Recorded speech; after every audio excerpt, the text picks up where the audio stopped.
बंधुओं, कैसे हैं आप लोग। उम्मीद है परमपिता परमेश्वर की कृपा से आप सभी लोग आनंदमय होंगे। आज की यह सुहानी सुबह आपका पूरा दिन मंगलमय करेगी, यही ईश्वर से प्रार्थना है। मैं Yogesh Kumar Tripathi, teacher and motivational speaker,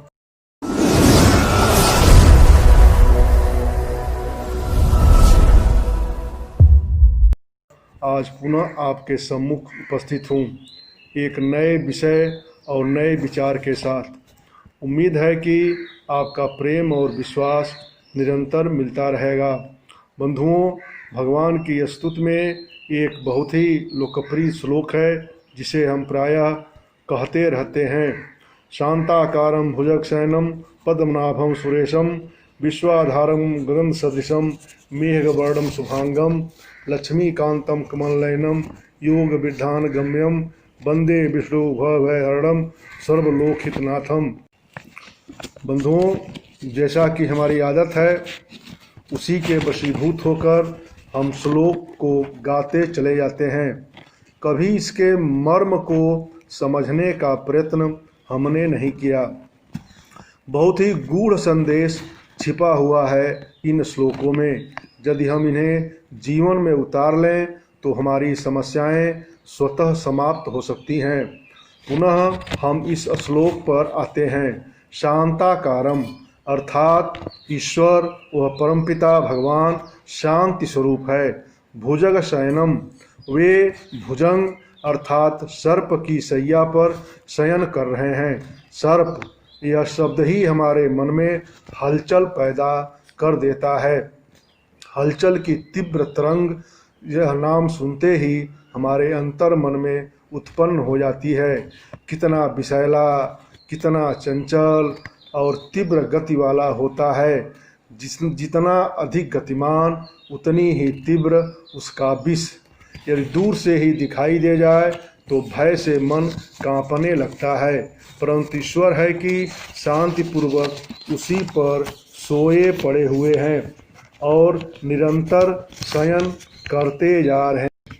क्या भगवान की यह शयन मुद्रा हमें गहन संदेश नहीं प्रदान करती? हम उसे सहज ही समझने का प्रयत्न क्यों नहीं करते हैं? सर्प की शैया पर शांतिपूर्वक शयन करना, क्या यह संभव है? जिस व्यक्ति के नीचे सदा खतरा ही खतरा विद्यमान हो, क्या वह कभी शांतिपूर्वक अविचलित शयन करते हुए अविचल रह सकता है? परंतु भगवान ने उसी खतरे को अपनी शैया बना ली है और इन खतरों से निर्लिप्त वे सदैव सर्वदा लीला परायण अर्थात स्वकर्म में रत रहा करते हैं। वस्तुतः यह श्लोक जीवन मर्म को प्रस्तुत करने वाला एक प्रतीक है और हम कर्मकांडों के वशीभूत होकर उस संदेश को समझने का प्रयत्न करने में असफल हो रहे हैं। भगवान का सर्प शयन यह बतलाता है कि मनुष्य का सांसारिक जीवन 100% समस्याओं, जिम्मेदारियों, कर्तव्यों, कष्टों, मुसीबतों, परेशानियों और खतरों रूपी हजारों फणों वाले सर्प की शैया के समान ही है। आपका एक कष्ट बीतता नहीं कि दूसरा आपके समक्ष प्रस्तुत हो जाता है। यह जीवन जिम्मेदारियों से भरा हुआ है। बंधुओं, परंतु सच्चा कर्मयोगी वही होता है जो इन परेशानियों से अविचलित अपने स्वकर्म में निरत रहकर उसका निवारण करने में सफल होता है। ऐसे व्यक्ति जो इन परेशानियों से भयभीत होकर जीवन संग्राम से पलायन कर जाते हैं, उससे ईश्वर नाराज हो जाता है।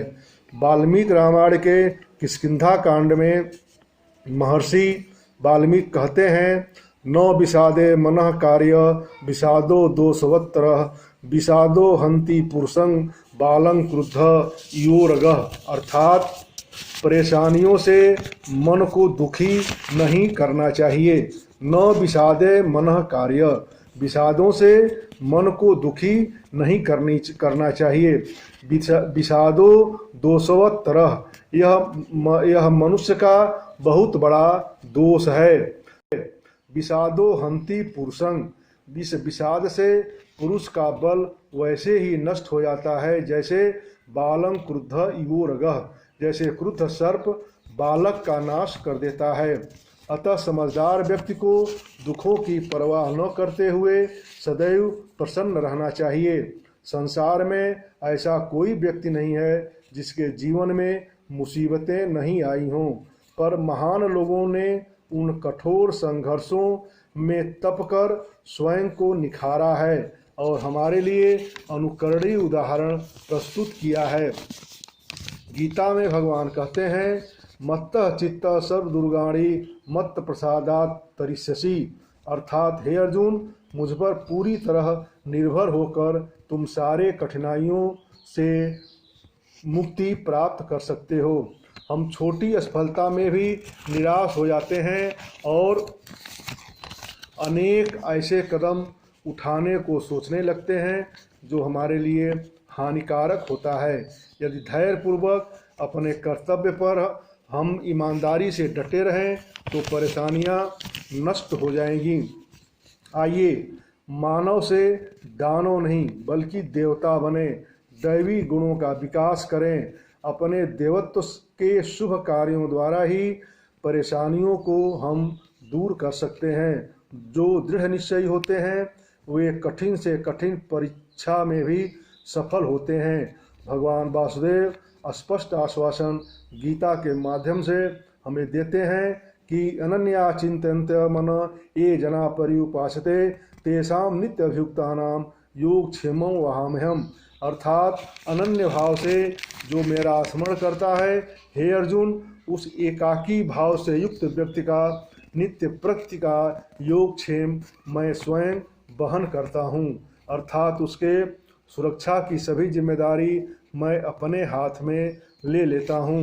तो आइए हम उस परम पिता परमेश्वर के वाणी पर भरोसा रखते हुए अपने जीवन संघर्षों को हंसते हुए पार पाने की कोशिश करें, बिना घबराए, बिना रुके, बिना थके। उस ईश्वर को का स्मरण करते हुए हम अपने मार्ग पर आगे बढ़ते चले जाएं। मुझे उम्मीद है कि आपको यह वीडियो पसंद आया होगा। इसे पुनः आपसे अनुरोध है कि सब्सक्राइब करें, लाइक करें, बेल आइकन बटन दबा दें। पुनः अगले दिन अगले वीडियो के साथ एक बार पुनः आपके साथ प्रस्तुत होऊंगा। प्रणाम।